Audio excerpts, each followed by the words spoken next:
Welcome back to GBGuns, and after I realized that I just deleted my entire memory card of the day's videos, starting things over, got the Votatu P3X Prism Scope, a really affordable, almost suspiciously affordable prism scope that yet I have decided to show you guys and put on the channel. More on this coming up next. So weekly, for a number of years now, we as a YouTube channel get pitches from folks who obviously have English as a second or third language, and usually I ignore them. And recently, within this last year, started actually saying, let's take a look at some of these things, and we've been impressed with the quality of some of those products. With that in mind, I've been saying yes more often, and enter the Votatu P3X Prism Scope. Why am I showing it to you? Well, check out these basic principles. One, it's an etched reticle. That means when the battery dies, electronics quit, or whatever's going on, you still have a reticle in there. It's not like a red dot or something like that, where without illumination, there's nothing to see. So that's a nice feature, especially because I can get lazy with dots, and some things get left on sometimes and then die. This, however, also has shake wake technology, which is a nice plus. It's got red and green illumination, and another thing that really attracted my attention to it, because it's usually a premium feature, not something you'd find on a budget item like this. This, by the way, at the time I'm filming, lists on Amazon for about 120 bucks, which is cheaper than a lot of red dots. But check out these turrets. They're locked, pop up to adjust,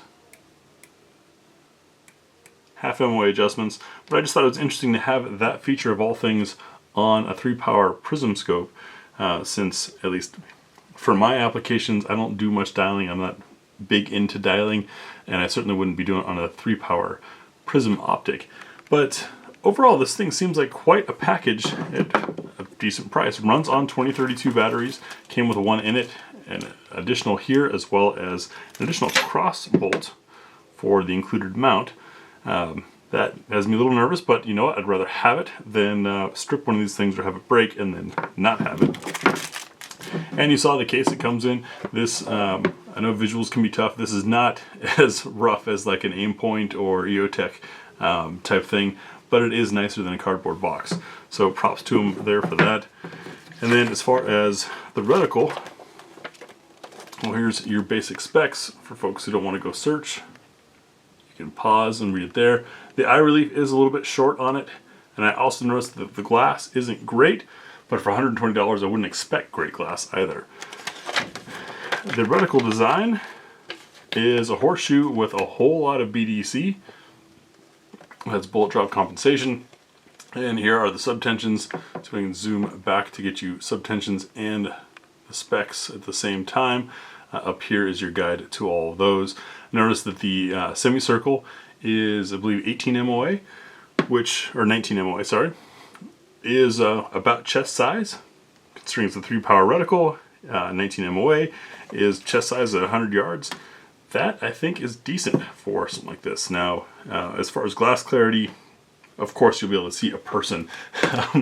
But as I'm looking at this thing, I'm pretty impressed with it. I think it, at least on paper so far, seems like not a bad way to get into optics, or at least have something without spending a ton of money.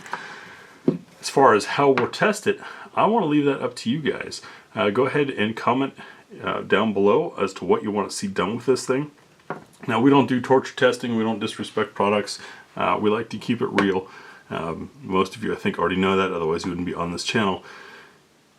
My initial thoughts were to run it on like a pistol, a large format pistol, like a PDW type thing in 9mm, or maybe try, something along those lines. A budget AR, something appropriate price range to a $120 optic. As far as torturing, I thought, well, we could slap this on the Gen 12 and run some slugs through it and see how recoil ready it is. With that etched reticle, the only way things are really going to get off would be if the glass comes loose inside. But as bravado cool as running a bunch of slugs through a gun with this mounted to it sounds, the Gen 12 is an incredibly soft and smooth shooting gun, so maybe that's really not fair. But we're going to leave the comment section open to this for a week or so, and then go through it and figure out, based on your suggestions, which gun and what you want to see us do with this thing. But on paper and in hand, and it's got some weight to it. It's fairly light for a 3-power prism. It's not as beefcake. You know, some of them you pick up and you wonder if they're made out of lead. Size is decent. Overall, other than glass quality, which, like I said, I can't fault it for at this price, in hand and on paper, I can't find faults with this thing. So if we're going to find any precautionary things, it's probably going to be happening at the range. Let us know what you want to see done with this thing, and we will see you on the range in a follow-up video about the Votatu P3X down the road. Thanks for watching.